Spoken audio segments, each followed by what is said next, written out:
July 21 വിശുദ്ധ Lawrence.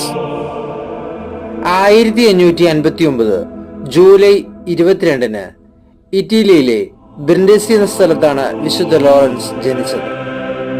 16-ാം വയസ്സിൽ Capuchin സഭയിൽ ചേർന്നു. 1583 പുരോഹിതനായി തീർന്നു.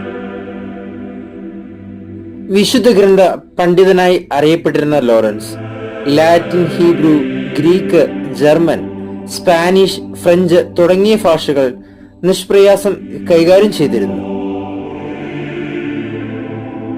തുർക്കി സൈന്യത്തിനെതിരെ ക്രൈസ്തവ സഭയെ ഒരുക്കുകയും മുൻപിൽ ക്രൂശിതരൂപം വഹിച്ചുകൊണ്ട് അവരെ വിജയത്തിലേക്ക് നയിക്കുകയും ചെയ്തു.